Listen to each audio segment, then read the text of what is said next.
बिस्मिल्लाहिर्रहमानिर्रहीम। अस्सलामु अलैकुम नाज़रीन। अज़ीज़ान मन, तारीख़ के इस काफ़िले को मज़ीद एक नई राह की तरफ राग़िब करने के लिए एक नई वीडियो के साथ आपके सामने मौजूद हैं। अज़ीज़ान मन, पिछली वीडियो में हमने इस बात पर रोशनी डाली थी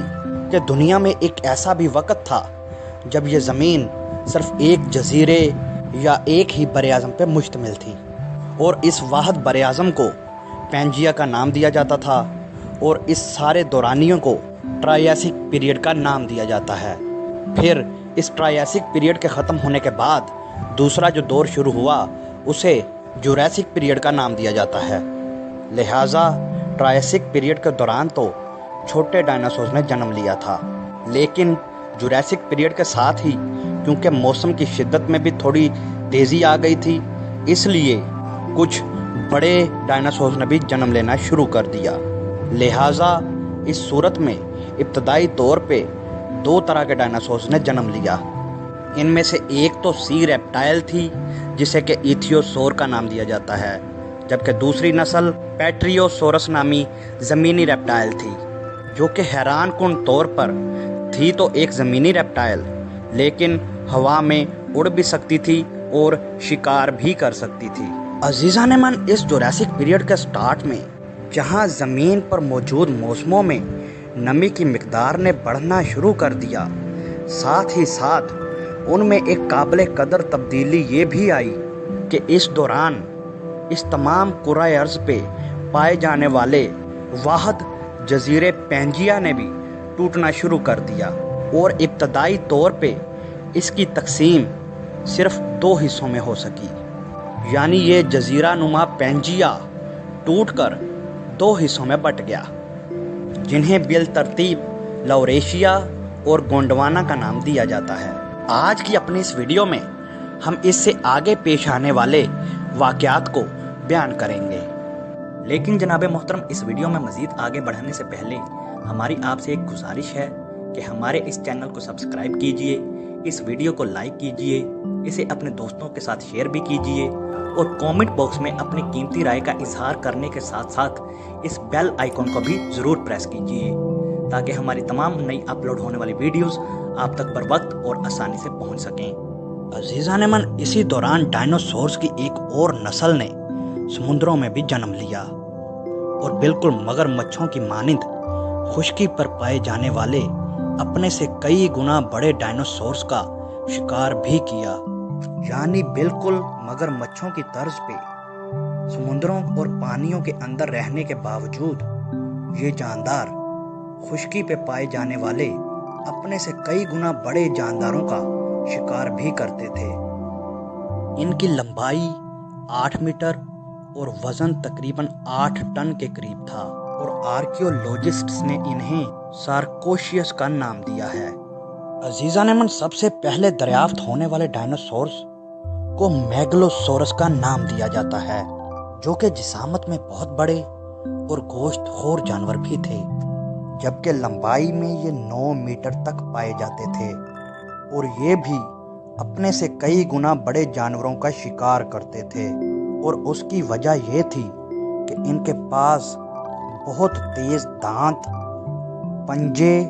और 2 मजबूत तरीन टांगें भी होती थीं। इनकी पिछली टांगें तो काफ़ी बड़ी होती थीं, जबकि अगली 2 टांगें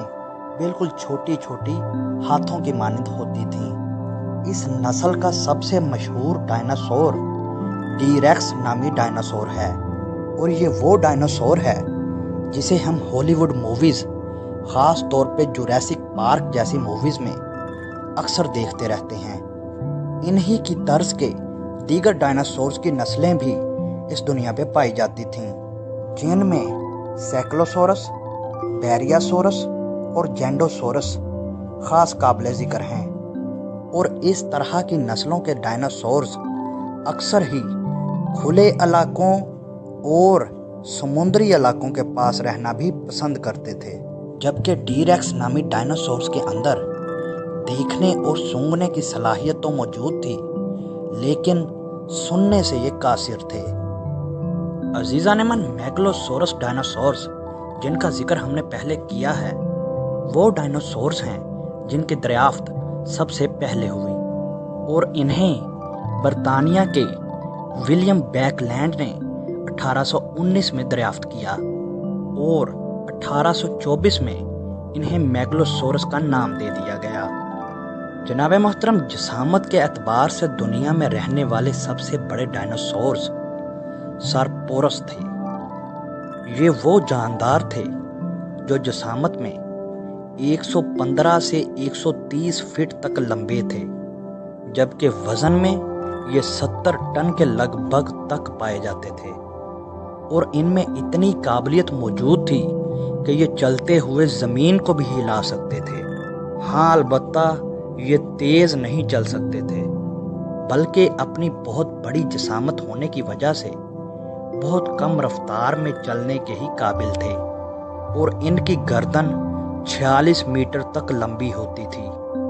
یعنی ان کی کل جسامت کا آدھا حصہ کے برابر